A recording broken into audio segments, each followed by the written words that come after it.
Stucky spat on the garage floor and tried to shake the cobwebs from his head. Ever since the couple never showed to pick up the keys, things had been fuzzy. Something, a feeling, caught his attention.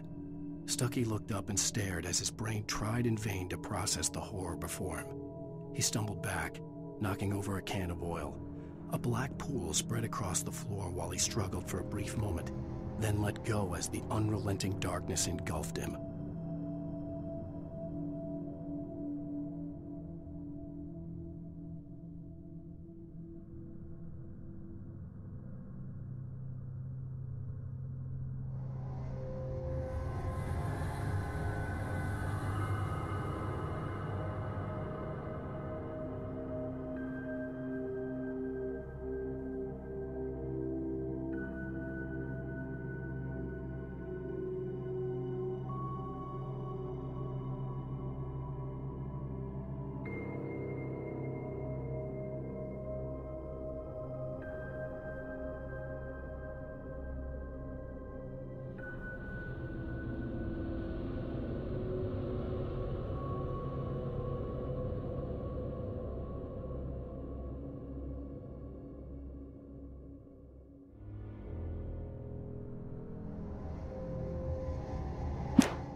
The Deer Fest had been 2 weeks away when we arrived.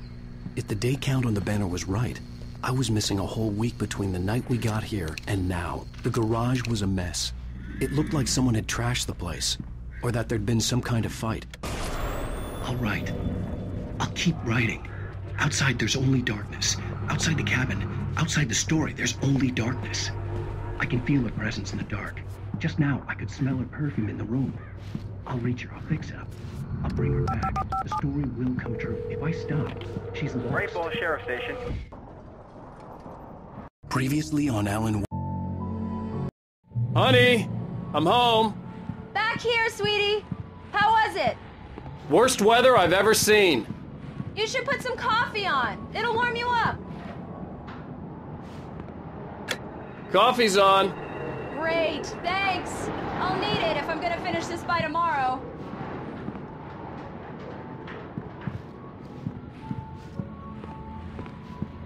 Oh, hey, I just finished those cover mock-ups. They're on your desk. Tell me what you think. No kidding. I didn't think you'd get them done this quickly. On occasion, I can perform all sorts of miracles, my dear. Oh, really? Well, you seemed to think so last night.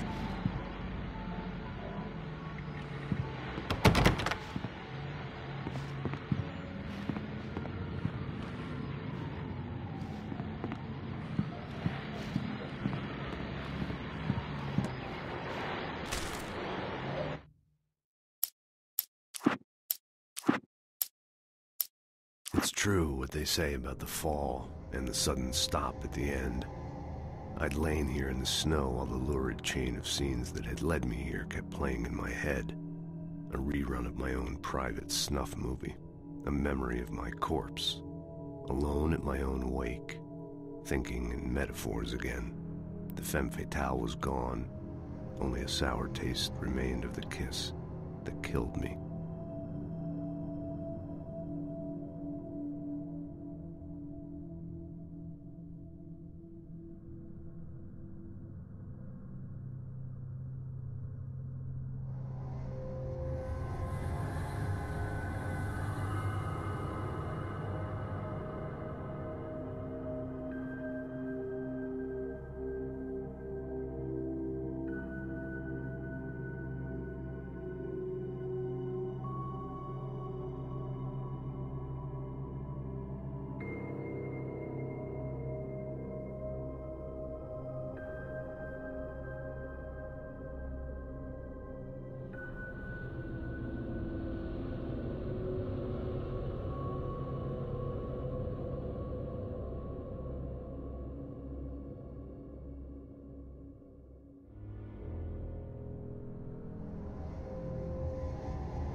This was a late goodbye.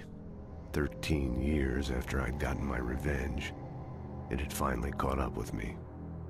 It had been a long time to bear the pain. My blood painted the snow red. A gruesome slushy dissolved all the scattered painkillers and leisurely dripped down to the sewer, mingling with the bile of the city, becoming one with it. I can see them now, my wife and my baby. Honey, I'm home.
These look really good. Oh, sure, until Barry gets his hands on them. Which, by the way, will happen over my dead body. The last time was the last time. Oh, and speaking of Barry, he called. Alan! Alan, please check the fuse box. I'm right here. I'm on it, honey. Please hurry!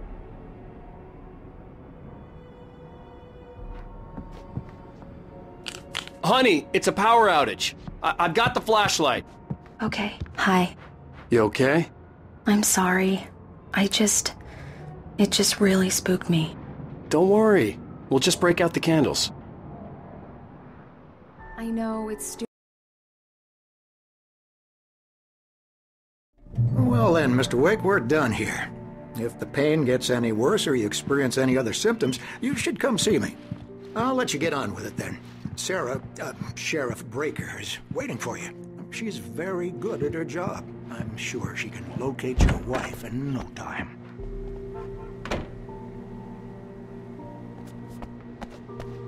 Thank you for testing the light. Come in, Mr. Wake. Your phone's on the desk. The battery was dead. It's charged now. Bulbs will need changes, and you can't change them in the dark. I'll be sure to take care of it, Miss Weaver. Have a nice day now. Very good. I'll come back later on to remind you, just in case. Mr. Wake, the sheriff is waiting for you in her office down the corridor.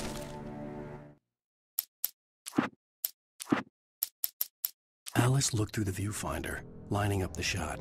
Cauldron Lake was breathtaking. Something caught her eye. A figure standing in the shadows behind the cabin, like a thin woman in a black dress. She lowered the camera and looked again. No one there. Just a collection of bushes that looked vaguely human-shaped. She shook her head and laughed.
Your phone, Mr. Wake? Have you started looking for my wife yet? My men are already on it. Now, can you tell me what happened? I'm not sure. I can't remember. We were arguing. I walked out of the cabin. The cabin on Cauldron Lake? How did you end up at Stucky's gas? Who is this? Go to the back lot. There's a hole in the fence on the left. Look inside the junker. I left a little something there to convince you we're all on the same page here. After you ditch the cops, you're gonna meet me in Elderwood National Mr. Park. Ray, can I There's a help you spot with called anything? Lover's Peak. Midnight. Don't do nothing stupid, pal. We're watching you. Hey! Hey, mister! Hey, can you turn the lights on? The deputies, they don't understand. They won't listen. In spite of its human mask, to describe the dark presence as intelligent would have implied human qualities on something decidedly inhuman. Nonetheless, it found the one spot in the diner that was dark enough. Some light spilled into the corridor, ravaging it. But it took the pain. Horrible as it was, the writer would soon fix that. He would be coming to the one place where it still had power.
I need it to be bright in here!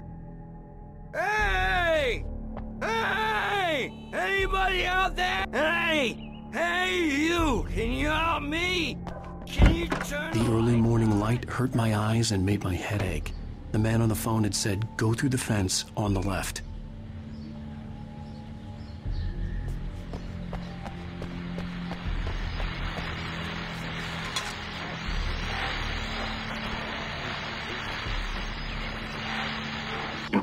Well, folks, it's been another long night, and it's about time for me to sign off for a while. God knows I need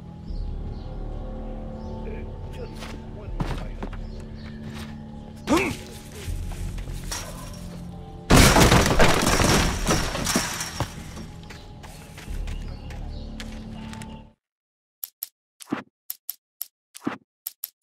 The kidnapper fired his gun one last time, and the shadow vanished into the darkness it had come from. See? Nothing to it, Wake. The thought of Alice in his hands was revolting. We stood on the wooden platform of Lover's Peak, the waterfall on the mountain behind us, the lights of the radio mast blinking red in the heights above. I fought with the urge to take a swing, force myself to speak. Let's cut the act now. Where's my wife?